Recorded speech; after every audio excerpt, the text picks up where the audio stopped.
if you are a financial advisor, one of the ways that you're going to be successful is you create processes and habits that you follow. Make it a habit to talk about it all the time. And that's one of the things I wish that our advisors and podcasters do a lot more of, is building hype for what they're doing. They're kind of modest and humble sometimes, where they're so focused on other things, right?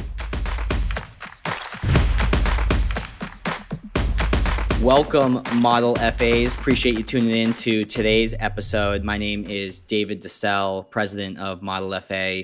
In all of our podcasts moving forward, as well as the ones that we've done up to this point, really the goal is to add as much value as possible to you and making sure that we're helping you grow your business. We're coming with, great ideas, inspirational stories, learning about people's journeys and their zone of genius, what their gifts are. And we're starting to have a little bit of fun towards the end as well with our after hours section. So when I close out the show, don't leave. We're going to have a section at the end where, asking some fun questions to Kirk and really giving all of you an opportunity to get to know our guests and allow them to be humanized so that, you can start to build a relationship with them from afar. So without further ado, and with this intro, if you're watching the video, I'm going to toss on my new hat. I haven't worn a hat since my baseball days, so this is very nice. So Kirk is the CEO and founder of ProudMouth. Their purpose is to free the world's experts from sales, which I'm interested in unpacking that saying. Kirk Lowe and his business partner, Matt Halloran, help experts produce, publish, multiply, share, and boost their thought leadership. And I truly believe that this is where the industry is headed. If you haven't already jumped on the bandwagon with your influence, we're going to talk a lot about that today. And they are influence accelerators, and Kirk has worked with experts such as advisors for just over 20 years now. And usually I'm the one that's sending out gifts for our guests on the show. However, Kirk sent me this cool hat with his logo, so I very much appreciate it. I wore it yesterday for the first time. So Kirk, welcome to the show, man. Model FA, you guys are always trying to kill it with value. And I love hanging around with people who want to do as much as they can. What's interesting is generosity, sharing everything you know with people is the key to content marketing. So you guys are doing that, and I'm happy to be here, and I'm going to share everything I can with your audience. I appreciate that. And just so everyone knows, if you go to our website, modelfa.com, we have a ton of content that you can get better as a result of consuming. So, our blog, our podcast, and our video series. Kirk eats his own cooking too, so he does all of those content pieces. So at the end, Kirk, you can share where people can find you and get that value. And also in the show notes, there'll be links to all the things that we discussed today in terms of, websites and social links and whatnot. So I guess to kick us off, Kirk, I would love for you to just tell us a little bit about where you got started. So you mentioned that you've been serving, professionals such as advisors for, the past 20 years or so. So where did it all begin and where you are now? I also know that you went through a little bit of a rebrand, so I'm curious to unpack that a little bit too. So I've been doing financial marketing since 2000, and there's a really quick, evolution story here, which is when I started, I was focused on websites back in 2000, so advisors hadn't, bought en masse to that, and so I quickly realized that a website they were all sounding the same. I realized, man, everybody needs a different message. Like, what do you stand for? Who do you work with? So we started getting deeper with advisors who were my clients and trying to figure out, what's your brand? What's your story? How are you different? How are you better? And I realized everybody thought how they were different or better was exactly the same. And it was worse when everybody wanted to go do some research, some client research. I'll just ask my clients what they think of me. And they always come back with 5 things. Trust, same side of the table, feel like he knows and cares about me, has integrity. It was always the same thing. I was like, okay, we can't really build around that, but what is your story? So we became more of a brand-focused company. And I believe I've built over 100 brands, that's for sure. And built a lot of websites. And then when I started thinking about the brand, I was okay, now we found a way through marketing copy, slick writing, how to make you sound better. But then I started thinking, well, how do we prove it? Because all of a sudden now everybody's starting, more and more people in my world anyway, with the people that I was helping, it was like, okay, how do I actually prove that you actually know how to work with this audience and this is your actual expertise? So I said, well, the next evolution is how do we show some depth to your brand? So I said, well, we got to write a white paper. You got to have a blog. You got to start producing content. So this was when I started introducing the concept of brand depth was probably 2008. And when you say brand depth, you're referring to beyond the brand, making sure that there's more ongoing content that's being produced. Is that what you mean? Early on, it wasn't the ongoing nature like it is now. It was more, how do we prove that you actually have this expertise and that you actually understand your audience that you're claiming you're an expert to? So write a white paper that says, here's my expertise and who should care, or create a blog that's focused on those people. And so the white paper was like pulling teeth, and getting people to blog on a regular basis was 10 times worse than that. So pulling limbs off of bodies, maybe. So I'll be honest, in the 20 years, I guess if you look back to 2008, everybody who I said needs to do this, I've only have 2 people that actually do it, was doing it all those years, and who still actually do it. Nobody else could stick with it. Now, what are their businesses like? Nice businesses. They get a lot of the people they want to work with, and they always want more, but I think they both have nice businesses. I think they need to probably evolve a little better. They're not as great on the social side, but they're very good at writing, and they've been at it for now. The second one of them has been blogging probably for 8 years, and the other one probably for 4. But the first one that came to me, they were already doing it. The second one, I inspired them, and they took it on themselves, and they've been doing a great job. But the other thing too is you can do content for years and not really be good at content marketing. And there's a whole bunch of ways to unpack that. So you started off in, 20 years ago where, focused on websites, making sure that people had some sort of content, maybe not ongoing on a daily or weekly basis, but at least they had some static stuff on their websites or any other profiles they had so that people could get a better look as to, who they serve and where their expertise lies. And those were used to hopefully edify their knowledge in the industry. So then my next question is, how'd you get from that point to where you are now with ProudMouth in your own personal evolution, your own personal journey? So I guess in 2016, 17, I met Matt Halloran, who's now my business partner, and he was a business coach, but Matt has a lot of energy, if you ever listen to our podcast, and he loves talking, and he has a lot of energy, and he had some broadcast experience. And after having met for 4 to 6 months, we were thinking, we seemed to really hit it off friendship-wise, and also our ideas about how, what advisors should focus on or business owners should focus on to be successful. I don't know how it came up, but I think it was Matt's idea for us to start a podcast, and ended up being a huge epiphany, which was if I can show up and talk for half hour to 40 minutes, which is typically how long our podcast is and our clients, and all I had to do was provide an outline and then talk about what I already know. And it's very convenient to do, and it's not live. So, and even if you make a mistake, it's no big deal. It kind of adds to the character of it. That this may be the perfect medium for busy professionals. And it hit me, Matt and I, so wonderfully, this epiphany that I shut down my branding company and we started podcasting. And I think I'm doing 3 times more revenue than I ever did in my other company. And it's a lot of fun. I think we're doing probably the most influential work we've ever done for advisors because of the impact we're making on their businesses and even how they grow as advisors. I think that's really important to note. A podcast, you're constantly in the zone of thinking about what you do and why you do it. And that has wonderful outcomes just for how professional you are and what you know. Challenges you constantly in a really good way. So I think, for the last 4 years, we've been a podcast only company. And it's been a wonderful ride. And I'm really excited about what the future holds because I think we can make a huge impact for a lot more advisors. And then that kind of segues into, we're not just working with advisors anymore.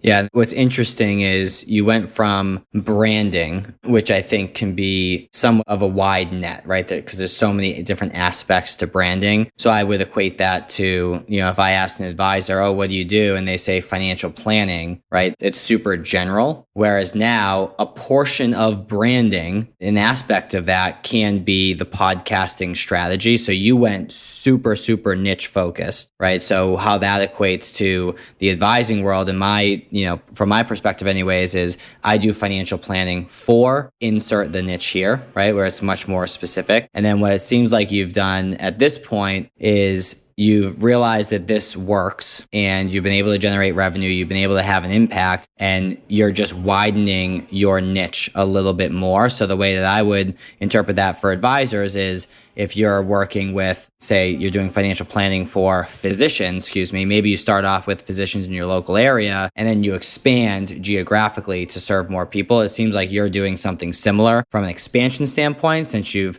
finally figured out a great niche to go all in on. I think is really important. The more specificity that most experts can have when they're marketing their business, the more you can clearly target and win over those people, and you can have it more successful. I see it all the time. The people who are the most specific know exactly where to go to find their people, and it can be a lot easier. Having said that, some businesses do well by catering to a lot more people and having their specialty be more of the niche, speak more loudly about the niche than who they actually target. So for us, we realize that experts is who we're really helping. It's not just advisors, but people who have expertise who want to share it, who are tired of, grabbing leads and then a lead shows up for a meeting, if they even show up after you chase them around. And then you got to sit there and sell for an hour. And maybe you're selling for weeks, maybe you're selling for months, and you're chasing for months, maybe you're chasing for years. The flip for us was when people started calling us saying, I've listened to 25 of your episodes. I love what you guys do. I know it. I love it. I'm ready to go. What does this look like? How do we work together? And Matt and I were just like, this is nuts. Like, we spend a lot of money on marketing, pushing out our content, and that's where we spend, and then,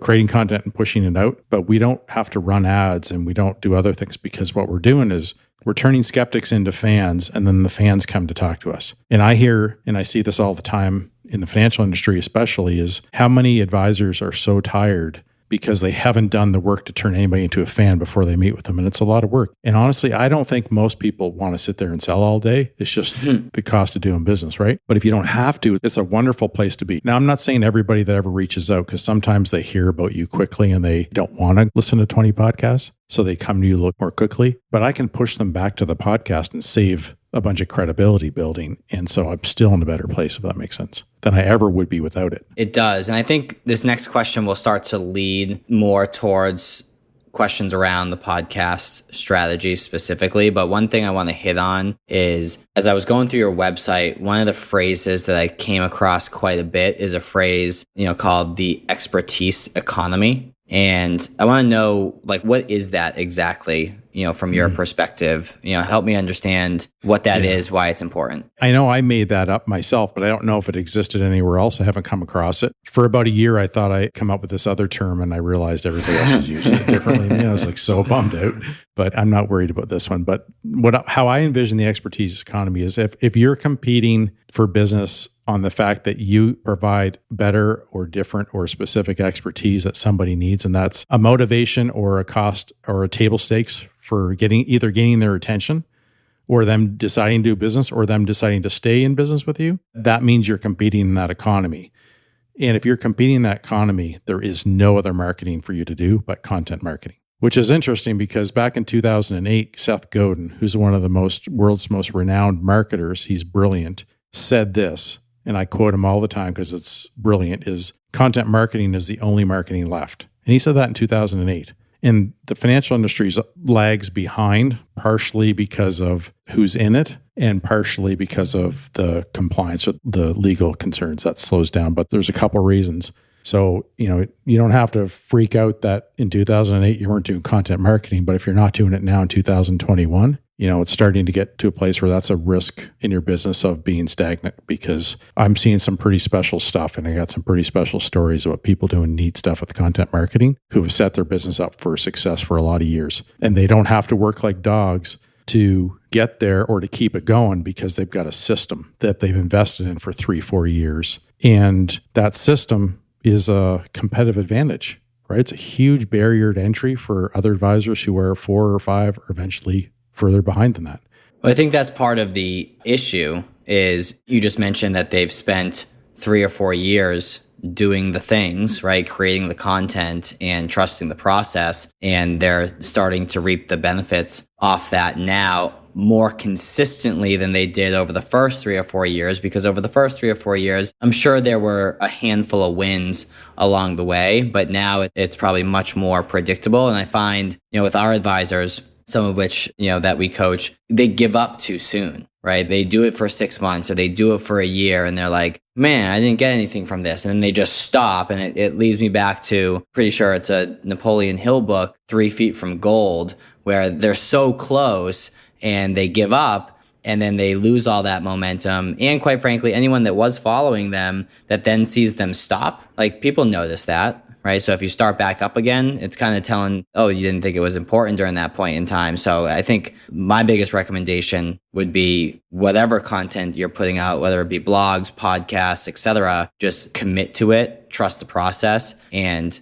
do that forever, quite frankly, moving forward. So that's a wonderful analogy. I think it's diamonds, not gold, but I can't remember. I know it's gold. I'm pretty sure. And I'm unsure on the, I'm pretty sure it's Napoleon Hill, but I'm standing my ground for the title. It is. It's been a while since I've been talked about that one, but it doesn't matter. But the analogy there, which is I'm going to break down a little bit, is I'm guessing when that story took place, the best practices for mining, there were probably some, whether or not that person actually listened to them or not. There's a lot of best practices around content marketing and finding the gold, right? And as we go as a company, we're finding more and more. And it's funny because the people who said yes to us right away, there are about 5 or 6 of our branding clients who said yes right away to podcasting and who have evolved with us. And some of the stories are wonderful stories of success. And we're learning more and more as we go with newer clients are having wins quicker. And how are they getting those wins? How are some people getting wins more frequently, more quickly, or bigger wins, but longer? And we're learning all this stuff and we're getting better and better at what we do. And I think that's probably one of the most exciting things is when you're searching for gold, if you can follow a bunch of best practices and you understand where you're looking for gold might be a little different than somebody else, or you have different equipment or tools or a different starting point, maybe the more you look to somebody who's been through it and understands it, the more you can learn and gain from that. And so that's really neat. But I think if you're looking for gold, you got to pay attention to listening to people who already have been through this and have all kinds of best practices, better tools so that you can get there quickly. And that's really the biggest part of rebranding was getting a couple of messages across. And there were 2 really important ones. The first one was free yourself from the torment of sales. So our vision, I guess, is free the world's experts from sales. The second one is we're what we call an influence accelerator. If it takes a normal or average, like consistent content producer, probably is in the 10 to 12 years before this thing's like a money tree, if you will. You still have to grind it when you're there, but it gets a lot easier as you go. If we can expedite that down to 3 years and get more wins in 3 years than those people, that's a huge win. And that's what our focus is how do we accelerate that so that it doesn't take as long, because not a lot of advisors are going to stick out like Josh Brown, the reform broker. I mean, that he's got a money tree now because of how many people, how much press he gets. He's just a known commodity, but it took him, if you read his story, it took him a lot of years to be good at it. If anyone's listening right now and knows Josh Brown from the Reform Broker, let us know. We'd be more than willing to receive some help there. Well, I interviewed a guy yesterday who's an advisor who's just entering I think he's 4 years in. And if you want, I'll tell that story because it's a great story. There's a couple really wonderful lessons in it. I actually was writing them down as we started here to make sure I told them today. Yeah, let's rock. So this guy is an advisor in San Diego area, and he started a podcast just because he wanted to communicate. He hadn't set any expectations, and as he was learning, as he was going through this, there were a couple of times where he wanted to quit, but he said he really struggled with admitting that what he really wanted to do it for was to make more money, grow revenue. And he said he came to the realization that he needed to just be honest with himself, that was the expectation. Yeah. And so now he has 20,000 listens a month of his, I should say downloads, but we can break that down later if you want, but probably don't need to. Stats is quite a interesting thing in podcasting. But anyway, he hadn't, up to the 3-year point, had any business from it. He said he couldn't say that there was some indirect stuff like maybe shortened sales cycle, right, client retention, things like that. Although he did say not a lot of his clients were listening. He wasn't even talking about it, which is a problem. He wasn't talking about it with his clients on a every time he met with them or on the phone or even in communication. He said eventually started putting it in his email newsletter, but he wasn't putting a lot of focus on it with his clients, which is an issue because you want to do that stuff. But when he got to the 3-year mark, he started picking up the intensity and he decided he was going to have a call to action. And his call to action was really specific with exactly who he wanted to work with. And then he told them how they could learn more about if they had questions that they could reach out to him, that he would be more than happy to just sit there and answer questions for them. And he ended up getting 10 million in AUM in a very short period of time, and he hadn't gotten anything. So immediately it just clicked like that. And all the effort for those years paid off. And now he's got a huge audience. He's got consistent call to action. Like if you don't know, and he said he was really surprised that people didn't figure out that he was a financial advisor doing a financial podcast and work backwards. It's funny because you have to tell them. You have to tell people or suggest to people how you want them to act or take the steps that you want them to take. So if you're doing any kind of marketing and content marketing, you're not clear about those steps. Now, if you go on your social media site and you find somebody and say, first thing you say is, hey, do you want to meet with me? You're going to get ignored 99.9% of the time. Unfortunately, the 0.1% inspires enough people just to mass blast and hope they get that 0.1. But for most people, you never want to make an offer. But this person is a wonderful story of sticking with it and being honest with himself what he needed to get out of it and then adjusting so that he could get out of it what he wanted. And he said it's been an incredible journey. And it was great interviewing him. And I mean, to me, that's a great story of, sticking with it. We have clients who get stuff earlier, and I know exactly why. And we have clients who've done strategies that have taken longer, but they've had huge wins too. So everybody's path to success with content marketing is a little bit different. I agree. Hey, Model FAs. I know you're enjoying this conversation, but I wanted to take a quick break to talk to you about the Model Fa Accelerator. This is a unique collaboration between us and you, where we help you build a financial advising practice that you can be proud of. We focus on the foundational concepts around how to pick a niche or a specialization, how to price your services, how to construct an offer that people are going to buy, and then how to market it and sell it in a way that'll get people to sign on the dotted line and become clients of your firm, all while giving you the information to scale and set up workflows and operational processes that will allow you to reclaim your time and build a practice that doesn't run you. So if you'd like to hear more about that, go to www.modelfa.com/accelerator or www.modelfa.com. Hover over, work with us, and click on Accelerator. Hope to see you in the program. I want to riff back and forth on a different strategy. So, this person that you're referencing, 20,000 listens on a monthly basis. I was just doing some quick math on my phone and just say, 0.5% of them, do business in some way, shape, or form, right? That's 100 folks that will do business, right? And I think that's a realistic number, over, a couple year periods, worth of time. And if each of those folks are generating, call it a minimum of $4,000 in yearly revenue, assuming that they have the $500,000 account, you're looking at some good recurring revenue on an ongoing basis, about 400,000 or more. So I guess that's one strategy, which is call it building up an audience, right? And converting that audience into clients. Where we've helped strategize for some folks is specifically around the business owner niche. And quite frankly, this is what, we do a lot of times with our podcast, which is reaching out to other business owners that they want to work with on both the business side, the individual side. There's a lot of cross-selling opportunity, right? The lifetime value of a business and a business owner is much higher than individual, generally speaking. So it is an important person to have in your book of business, especially if you're solely focused on those people. The challenge is that business owners are busy, right? It's tough to catch their attention.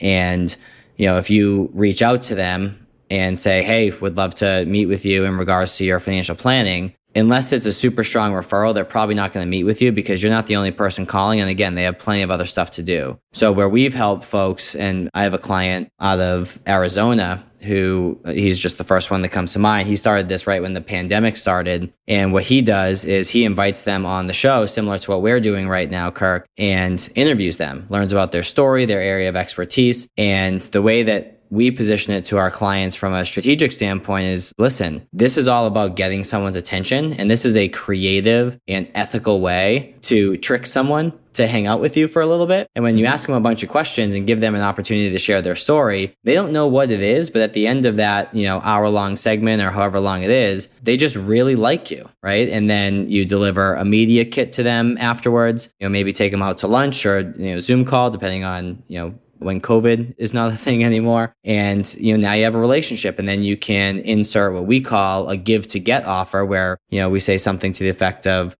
we do a lot of work with, X, Y, and Z. And as a thank you for being on the show, we'd love the opportunity to help you out in that regard, on the house. So it's usually something that is a lot of value to them, but light work on you. And you now get them into your financial planning process to where you can identify other opportunities to actually exchange dollars for advice and management. So what we say to those folks is, listen, I don't care if there's 4 people listening to your show and that's it, right? You're not doing it for the listenership. You're doing it to creatively trick someone to hang out with you so that you can start to ultimately build a relationship in a non-aggressive way, in a non-salesy way. And this advisor that I'm referencing, I forget the exact number, but I want to say that him and his business partner, since COVID hit back in March or April when they launched it, they've done like $35,000 in recurring revenue in just a year. Like, to me, that's worth it. And to me, that's going to continue to grow. And from what they've shared with me, I shouldn't say most, but some of the business owners that have been on their show, they're the ones raising their hand saying, hey, you guys are advisors. We actually need this.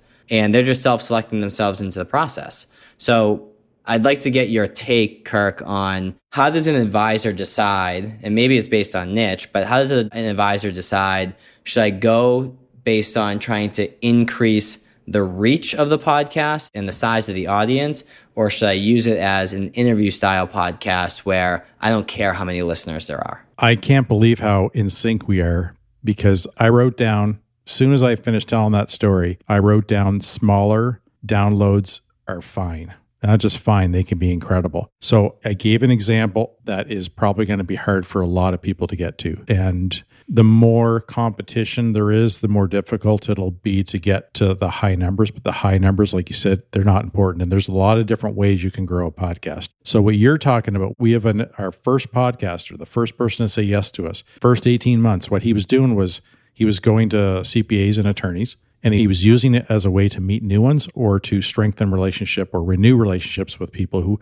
that he thought would be wonderful sources of leads or introductions, I should say. And what he did was he rekindled some of those by inviting them on the podcast. He said the quality of the podcast, he wishes that was a little bit better, but the relationships he built and how he started them and ignited them ended up growing. And it took about 18 months of nothing, no revenue coming in, but between 18 and 30 months, he attracted $30 million in assets. One of them was a $10 million client, and he's just through the moon excited. I wish he had done a little bit more organic stuff to get results a little quicker, but he put the time in. He's had tremendous run. We have other ones who've had equal runs, but different paths.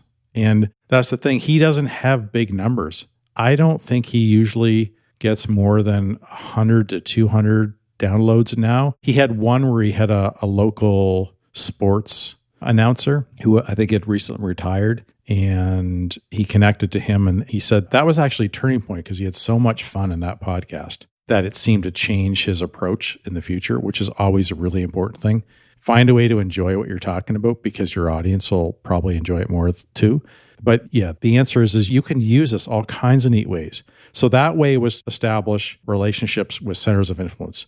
What you're talking about, you can also bring in clients to talk about their businesses or stories in their life. There's all kinds of neat ways to go with this. You do not, do what kind of seem to fit what you'll feel good about and what you think you can turn into building an audience of people that really care about you. Another great story is another client we have in San Diego. The first story wasn't a client of ours, by the way. We brought them on as tell us how you had success in your podcast.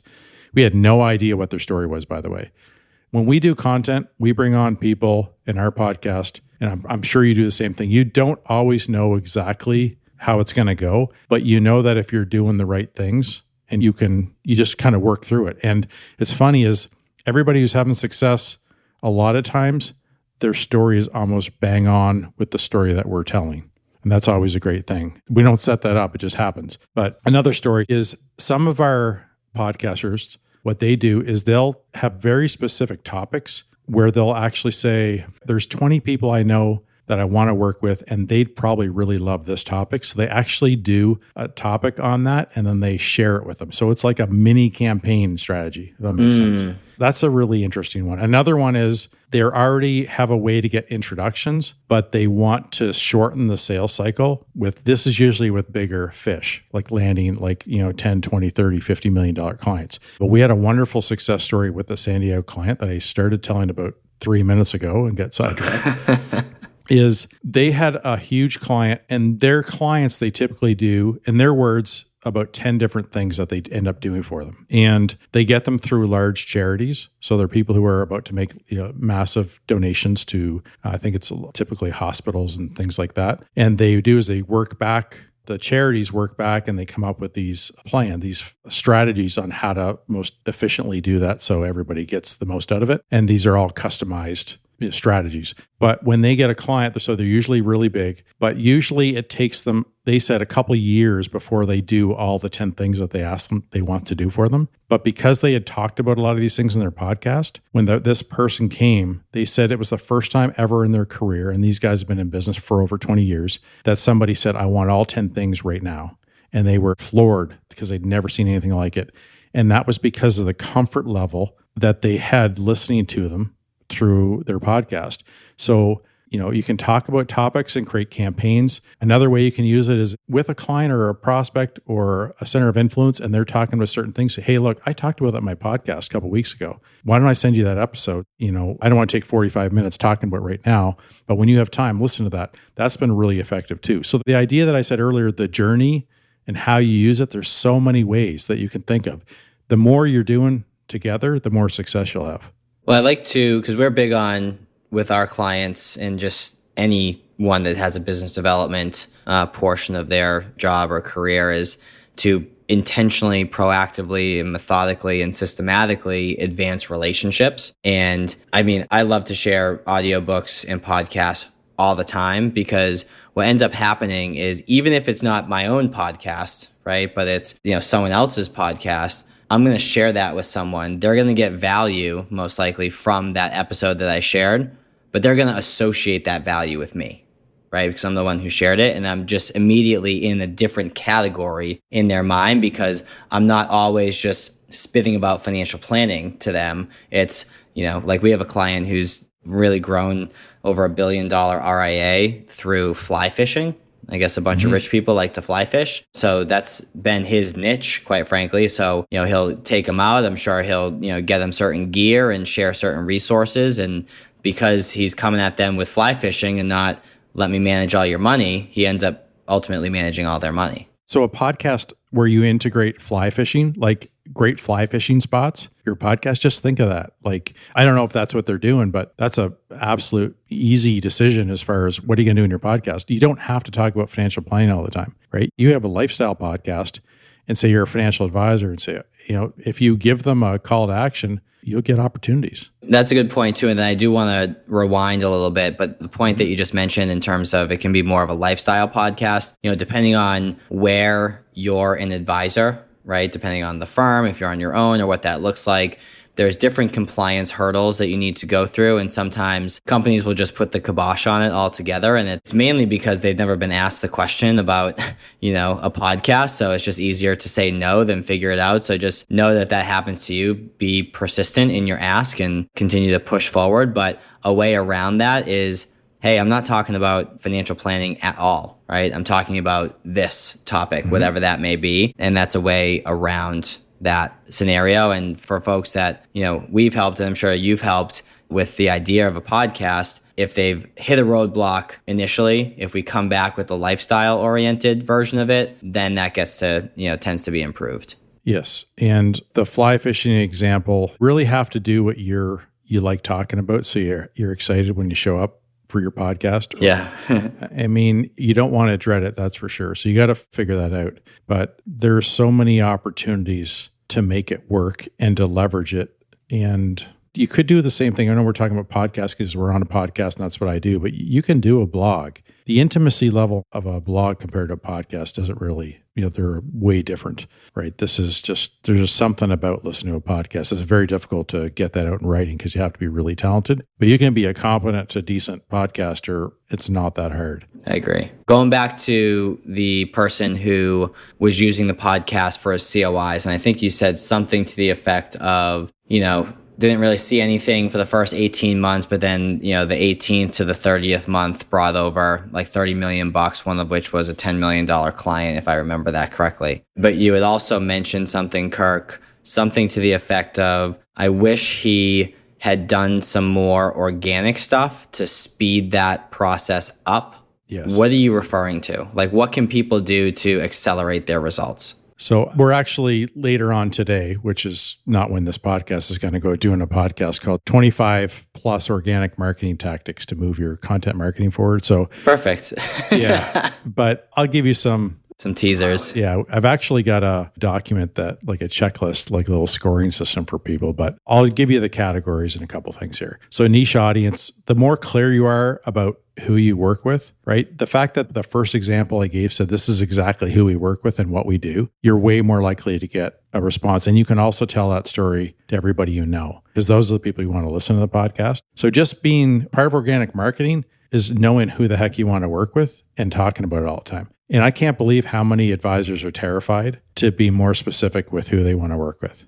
It doesn't mean everybody you already work with is going to run away if you don't want to lose some of them, right? So let's say you got 100 clients and 20 of them are ideal. And if you said that, they'd be like, yeah, that's me. And the other 80 aren't. Well, it's probably more than likely that 50 of them wouldn't be the worst if they left as far as them being ideal for you and you ideal for them. But the other 30, if you want to keep them, they're not going to run unless you move them away for the most part. So I wouldn't be so scared. But the upside of being more clear is going to far outweigh the downside of a couple people leaving. And I see it over and over and over again. Real quick, if anything, because I get that objection a lot when, working with advisors, trying to get them to niche down. And, it's one of those things where your simple response is, you kind of laugh it off and say, oh, no, don't worry. Nothing's changing with us. I'm just refined my marketing strategy moving forward. And, those are the types of folks that, I think I can, help serve. And, maybe they're an underserved market. And, then they're like, oh, okay, cool. Like no one ever leaves because you decide that you work with a different niche, assuming that you're still giving them the love and attention that they deserve and were used to prior. That's exactly right. So another little tip there is I think a lot of advisors focus on a call to action that is like a really big ask, which is come meet with me, and they don't have anything in between. So that's where a podcast can be great is, instead of me saying, do you know anybody who can come and meet with me? How about saying, do you know anybody who would benefit from listening to my podcast? And by the way, are there any topics that you really love that you'd like me to do more of, or stuff that I haven't talked about that you'd like me to talk about? So think of how amazing it is when you're doing a podcast and say, hey, my friend David Sell gave me this topic and I want to talk about it today. I just wanted to thank him for being making a contribution to our thought leadership here, what we talk about. Hopefully everybody likes it, but here's what I'm going to answer, right? Mm-hmm. I think if I remember correctly, when we started talking today, you said there's a question that somebody has. Yep. Now you've engaged, and I think you did that through Instagram.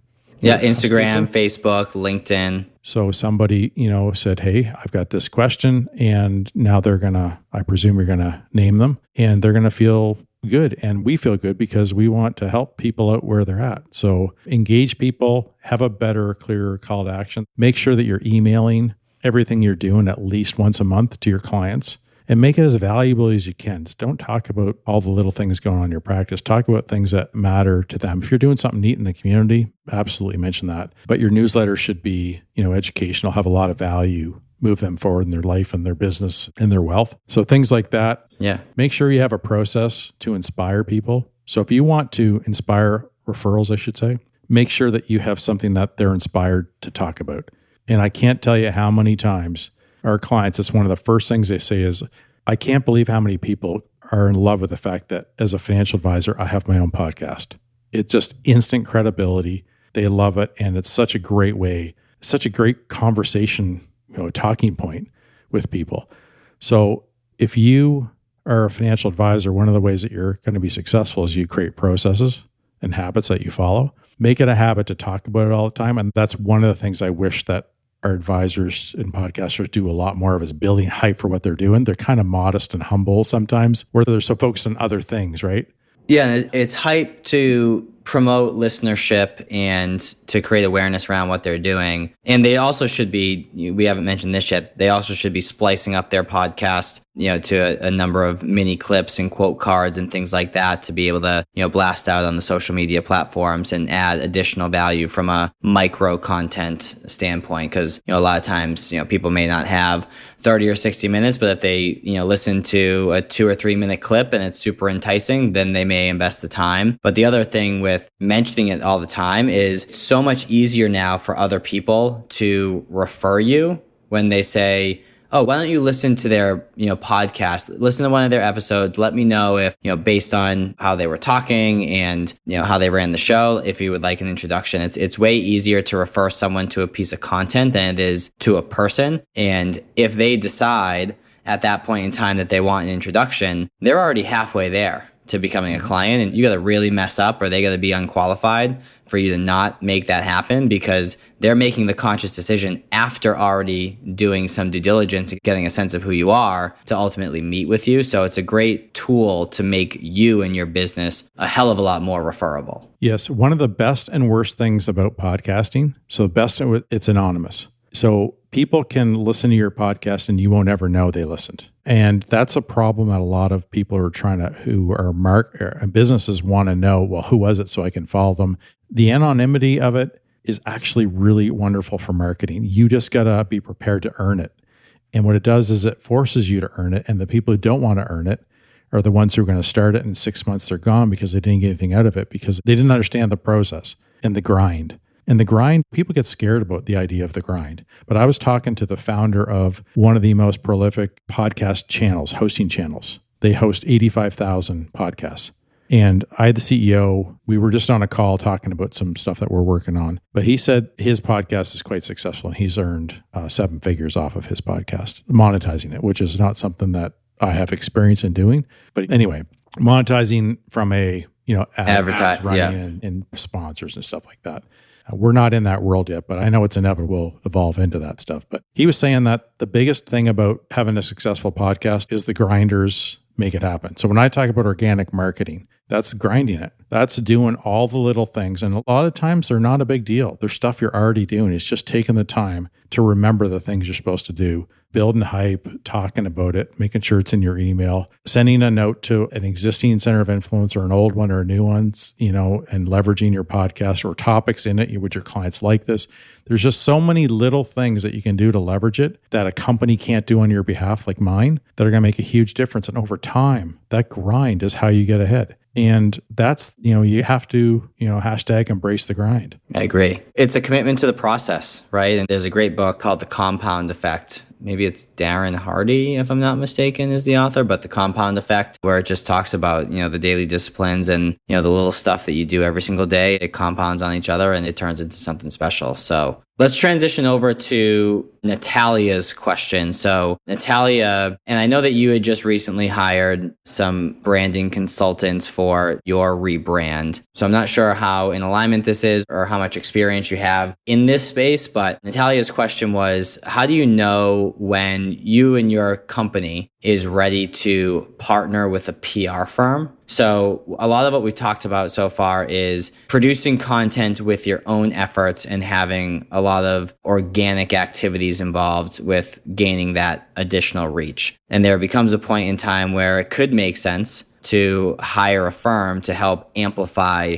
your voice even more. So how would you answer that question? When do you think it's appropriate to partner with a PR firm based on how long you've been doing content? I think it's an amazing question. And I've been thinking about this more and more. In fact, I was just talking with my business partner this morning about some of the organic stuff could actually be outsourced to a PR firm. I mean, it's a little different. You still want to be doing that stuff, but you could outsource some of that grind. Certainly the production, the promotion on the multiplication, all that stuff we do, it's not something most advisors want to deal with. We're actually going to start teaching people through our academy, our Influence Accelerator Academy, how to do all this for themselves. But if you're going to do this and you don't want to disrupt your, what you call your zone of genius, earlier today, I wrote that down. you want to be able to outsource. So outsourcing PR at the right time, if you do it too soon, you don't have the credibility, so you can't leverage it. So I would say definitely not before a year. Maybe I would say more like you're 2 years in and you got some real content under your on the shelf, I guess. Yeah.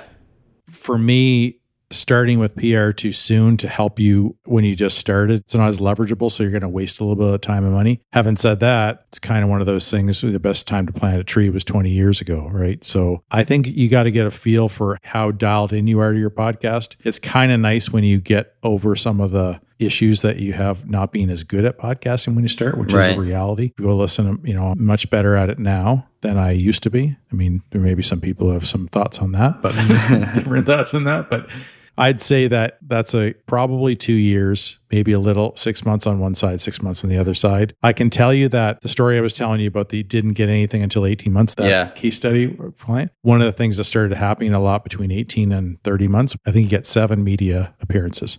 And that ended up being helpful too. Well, it edifies you. Like as soon as you have that logo by like the Forbes or the, whatever logo is there. But that was organic. He did not go find a PR person. But I think it's better to probably go find somebody to own it than it is to hope it happens. But it doesn't happen if you don't have the content. The PR firm can't do a lot for you without content. In fact, one of our big strategies is trying to work with agencies to be content providers, because a lot of agencies I talk to, their clients struggle like crazy to produce content. It's unbelievable. Or they produce content that's really boxy, if you know what I mean. It's rigid, it's boring, it's got no personality, it's got no life. You're not creating fans. It's just like, okay, these guys are smart. But everybody's got articles and paper, especially if you're bigger. It's got to be lifestyle. This is a Gary V-ism for those of you who know Gary V, but it's about there's certain pieces that you want to spend some time creating, but there's also pieces that you just got to document the process of what you're doing and, give people an inside look at your life so that they feel like they know you. So I quoted Seth Godin earlier. I'm going to quote Gary V now. One of my favorite Gary V quotes is that patience is grossly undervalued in business. And I see it all the time. It's patience combined with massive action, I would say. You can't obviously just sit around hoping for something, but patience on the results of your relentless input. Yes. Don't mistake patience for laziness. Or benevolence, just not doing anything or not caring. Yeah, absolutely. But if you hear all the time in sports and business, stick to the process, and all my kids I try to teach this to, but one of them in particular is a good hockey player, young. And, right now with COVID in this country, we're not playing hockey. We haven't been for a while. And it's really tiring. And this is a year that they get drafted into the next level, which is junior. And then they draft from junior into the NHL. So he's working out like crazy and he's not getting the satisfaction of getting to play games. He's not getting to hang out with his friends because we're in a lockdown for 5 weeks now and there's 2 more coming. And it's really been tough, but I just have to keep saying this is the grind and this is unprecedented for a young athlete. It's a tough time, but you got to stick on the process, keep getting stronger. So he's getting stronger and stronger and stronger. I know when he gets back, the reward is going to be wonderful for him. And that's a wonderful lesson for anybody in life is be patient, do the work that you know is going to make a difference. And when the time comes, that'll all pay off. And if you're doing the right work, it always pays off. I guess the big thing is make sure you're doing the right work. And that's why you look to outsource for people who have already established all those best practices. You don't have to always hire them forever, but lean on them to make sure you're doing the right things. I answered the question of the time for Natalia, which was, probably 6 months before or after the 2 year, so somewhere between 18 and 30 months. But I would say it's also based on how you feel about the kind of content you're producing, the quality, the valuable, how specific it is so that PR can get you in the right places. Because they get you in the wrong places, you end up having the wrong listers, and that's not really moving you forward. Right. Or if it's too general, it's, it just gets lost in the noise. Yeah. I think get really comfortable with the content. Another thing about a podcast too is your podcast doesn't have to end with the only thing that you do that's valuable. We use a video company sometimes to do some video. You can write blogs. Some of our advisors, we turn their podcast, we transcribe it for compliance. We actually turn their transcription into a blog post to add a little bit more. So there's other things you can do. It doesn't have to be podcasting. And sometimes if you're talking about a subject and you've got a checklist, an internal checklist, or you can create one based on the outline, create a little checklist. There's a great design tool called Canva.com, which is free or really inexpensive. Anybody can be a graphic designer in that thing. Grab a template, have somebody And if your marketing assistant doesn't know how to do that stuff, show up to our Influence Accelerator Academy, because we actually teach marketing assistants how to be way better. We're working for experts and advisors. Love that. So before we wrap up this segment of the show, one thing that I'm including in all of our episodes moving forward is what our guests, so in this case, Kirk, what our guests' favorite book is and why. And the purpose of this, I guess, selfishly, is I love to consume books. I just think it's amazing that, in 3 to 5 or 10 hours, depending on the length of the book, you can consume someone's, 10, 20, 40 years of experience. So part of my goal with this part of the show is to promote learning outside of this podcast, outside of your licensing exams, outside of the industry related stuff that we tend to really dive deep on. And this is to broaden our horizons and maintain an open mind, because there's a lot of other people that are not in our industry that have plenty of great nuggets that can serve you in both your personal and your professional life. So Kirk, I'm going to put you on the spot. What is your favorite book and why? Can I give you my top 3? Is that allowed or no? You can, but we're going to dive deep on one of them.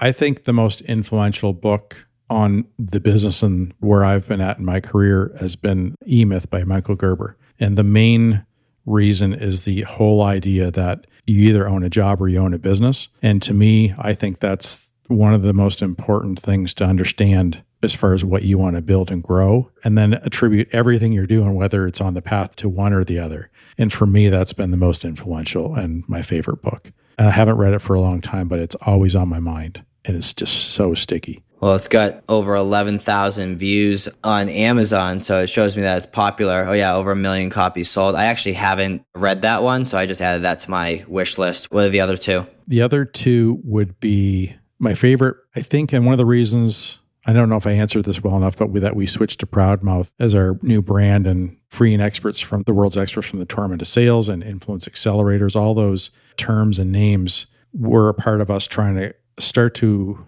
establish what I would call a cult brand.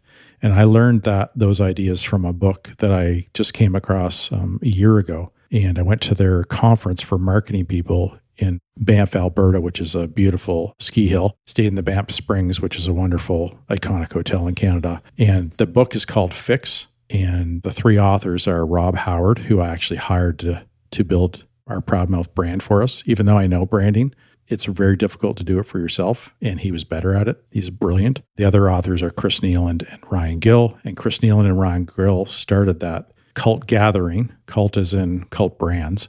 And that event I went to just pre-COVID was 1,200 people from around the world, marketing people talking about cult brands. And the great thing about a cult brand is that a cult brand doesn't have to advertise. A cult brand spends about 10 to 15% of their marketing budget on advertising. The rest is spent on creating an incredible client experience. So I think Harley Davidson, GoDaddy, although GoDaddy used to advertise more, but they do less. You're already implementing it with the hat and the coasters and the nice note that you sent me. So you're practicing what you're learning. Yeah, so the idea of the hat, we have a hat and all it has, so if you go to proudmouth.com, you'll see that we have a megaphone that is shouting with teeth and a tongue at the bottom. So it's the idea that your voice is being projected. So another key line of ours is be your own loud. We want to help people be their own loud. We're inspired to do that. But I don't send a hat with my logo, which is that with the word ProudMouth and Influence Accelerator. I just have a hat with the megaphone on it. And the reason is that I want people to, what is that? I want people to remember and feel comfortable wearing it instead of like they're promoting me, but I want it to be about the story. I want it to be a feel. I want people to know how much our company cares about them on our path to success. And so we just implemented this for January, but all of our new podcast clients get a kit, and it's a special box with our branding all over it. And when they open it up, it's got all the podcast equipment, plus it's got some goodies in there. So I don't think we send a hat, but I think we have t-shirts and some other stuff, t-shirts that say Be Your Own Loud, and a mug. And we just want people to fall in love with what we do. We have an incredible staff, and they're just kind, and they're workers, and they're trying to do their best all the time. And the book that helped me move along there was Fix, and the other one is Little Black Stretchy Pants. Yep, the Lululemon one. I listened to that one. Yeah. That was really good, really cool. Plus I wear... Actually, Chip Wilson was at that event talking. Yeah. So that was one of the reasons. And they were handing out his book. He was giving his book out for free at that conference, which was cool. Nice. Yeah, it was good to listen to it because I'm literally wearing that right now. It's my daily choice of clothing, both for the gym and around the house. So I enjoyed hearing the backstory. Anytime you listen to an entrepreneur's backstory, there's so many different things along the way that you can pick up and apply to your own life. So would highly recommend that folks do that. So as we wrap up this part of the segment, Kirk, let our listeners know where they can find you. Where are the best places to take a look for you? The best place to look for us is at ProudMouth.com. So ProudMouth, in case somebody doesn't get that from what I'm saying. So ProudMouth.com. And it'll be in this for anyone who's maybe driving right now or whatever. All these links will be in our show notes as well. Yeah. And the other one is InfluenceAcceleratorAcademy.com. And that's our academy where you can go in. There's a free membership and 2 levels of paid. And the idea there is we're going to teach you and help you establish a better mindset for marketing. If you want to do this yourself, you can do that. If you want to just learn what it is so you can figure out when you're going to do it or if it's applicable or what parts of it you want to do. And eventually we're going to have lots of other professionals in there contributing, which is going to be really fun. And there's there's exclusive content, there's events, exercises, to help you if you're trying to get just tons of stuff on marketing there. And I think we're going to keep growing that thing. We're looking forward to it, but we just launched that. So we haven't actually marketed it hard, but by the time this comes out, maybe we'll have done that. Awesome. Well, Kirk, I appreciate you joining. For our listeners, thank you for spending your valuable time in listening to this episode. I hope you got a lot of good nuggets. I think one of the biggest things that I would suggest to you is whatever it is that you learned that you got excited about, write it down immediately and put together a plan of action as to how you're going to see whatever vision came in your mind, see it into fruition. So be sure to take action. Don't just be consuming information. And before we head into our after hours segment, I will say one thing that would be really helpful is if you did find value in this episode, feel free to share it with the other people that you know in the industry or outside the industry if you think it would be helpful. I don't think that this was too advisor focused, and it can also, be applicable to, other business models as well. So please share it. If you go on iTunes and shoot us a review, that would certainly help as well. So if you did get value from it and you want to leave a review, I'd appreciate that. And then what I will offer is for those of you who do leave a review and you take a screenshot of that for proof and shoot me a text at 978-228-2338. Again, 978-228-2338. And just send me a screenshot of that. You'll be entered into a drawing to get a free coaching session from us. So that'll be our thank you to you for those of you who spend the time and write a review. And aside from that, appreciate you listening in. And we're now headed to the after hours segment.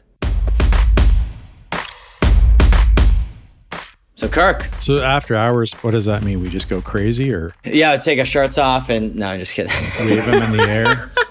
One of my favorite parts about going to hockey games and stuff was when the kids started whipping their shirts around because they're having so much fun. Yeah. Yeah. I don't know why that came into my mind. I'm missing hockey so much. I gotcha. Sports, life. That's the Canadian in you. Yeah. For me, I'm looking forward to the Super Bowl here in Florida. Followed Tom Brady down here from Massachusetts, and lo and behold, get another Super Bowl to watch. So that's what I'm excited for. Yeah, this should be exciting. I got some questions for you. So I got a question, a couple would you rathers. So this one is totally random, and I'm so curious to see what you're going to say. But would you rather be 4'5" or 7'7"? 4'5". Why?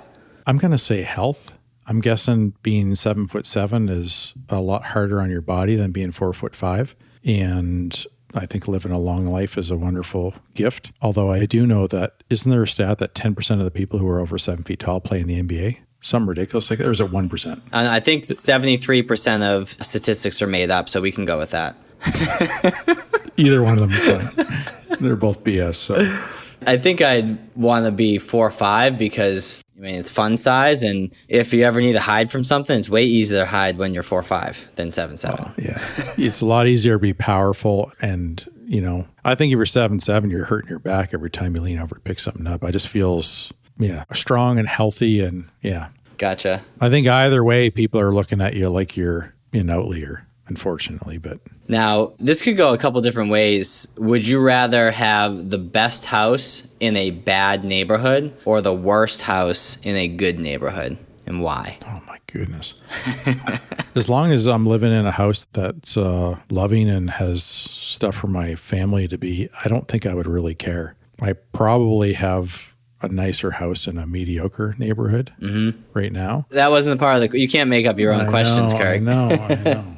So I think, just to give perspective, I'd like to have the worst house in a good neighborhood because I feel like that would do two things. One, it surrounds me by people who are doing well enough to have really nice houses, right? So you have like the mastermind effect that takes over. And then, second to that is it's inspiring to see those around you every single day and use that as fuel to light your fire to ultimately work your ass off and build something special for yourself. I'm going to say the opposite now that I've thought about it. Okay. Not to be contrarian, but please do. I guess I would never have the nicest house in a less nice neighborhood for the sake of having the nicest house, just to be clear. But I think my kids learning to appreciate, feeling grateful that they're able to live in a nice house, but also understanding that not to take it for granted and being able to appreciate that we're all just people living in houses and doesn't really matter. Trust me, I'm not suggesting that this isn't important to you by the way I'm phrasing it, but I'm just trying to give it, I think, as far as any legacy I leave my kids or what I would, just being a good person, and not that you can't be the other way, but as a focal point might be, a little bit more important, but I don't know. It's a tough question. It's a great one, though. Tough questions are good to ask. Well, I like, too, that we both gave each other, different answers and different reasons why. So I think part of this segment is to, have some fun, but also to, share different perspectives. And then the final question before we wrap up, I'd imagine that you've obviously shot a lot of podcasts. You've probably, worked with a ton of people in their podcasts, and you've probably either experienced for yourself or heard from others some embarrassing moments as they were doing their episodes. I'm curious to know what's an embarrassing moment that sticks the most that you can share with us. Well, my team edited out the most embarrassing. I don't know if I was really embarrassed. I'm just not sure my audience was ready for it. But if I share it now, then it's not going to have been edited out. So how dark you want to go here? I mean, this is the after hours segment, man. This is what it's for. Okay. I'll tee it up and I'll try to be. So we were interviewing the guy who wrote the book Fix, Rob Howard. Yeah. For our new podcast, which is called BeYourOwnLoud. So our older podcast is Top Advisor Marketing, which we're still doing. We're on episode at this point, like around 290. But in BeYourOwnLoud, we're just starting it. We're about 5 or 10 in. Anyway, but this episode number 2, I think, we were talking about this new brand called Manscaped. Do you know that brand? The one where, they have trimmers for your balls that don't cut them? That's the one. So he brings up this brand, and it happens that in my house, I've got 2 teenagers, and my wife bought us all Manscaped razors. And so I was telling the story about my teenager who thought he was punking me one day by shaving his armpits in front of me with it. And I looked at him and I said, "Where do you think I was using it?" And he was like, face just dropped, and he's like, "Oh man, I thought I was getting you and you just got me." And he didn't know what to do. So he just kept shaving, but he was doing it right in front of me. And it was like, oh my gosh. Anyway, so I was worried about some certain, on the team just thinking, "Oh, Kirk, why'd you have to, that's TMI, man." And I was thinking, I was comfortable with it going out, but I said, "You guys decide what you want to do." Well, I'm pretty sure they cut it. You should have told your son. You should have said, "You got a little bit of mustache coming in. You should get that too while you're at it." My 17-year-old started shaving at 11. So, oh my goodness, got the Greek in him, and from my lovely wife's family. So yeah, you look like you probably grew facial hair. Too. Well, I'd say in college is when it really started to come in, but shortly thereafter is when I kind of started owning the beard here and there, and fortunate that it's actually filled in as opposed to some people it's like, bald over here and they gotta color it in if they want a beard. So yeah, you got a good beard. Thank you. That seems to be a really important thing these days. So a lot of people wearing beards. Love it. Which I do a lot of the time, but mine's starting to turn white as I head over 50. I got a couple whites here, but before I was plucking them out, and then I'm just like, screw it, I'm owning it. I am who I am. I'm not going to keep up with this. It's only going to get more and more gray and white over time. So, but you can't really notice it from afar unless you're looking for it. But No, I don't see anything. Well, appreciate the time. For those of you who stayed tuned for the after hours portion, thank you so much for that. Don't forget to leave us a review. Shoot me a text, 978-228-2338. And then follow us on social. Feel free to just type in Model FA on Google or David DeSalle on Google, and you'll see all of our social links. And thanks for tuning in to the after hours segment. Take care.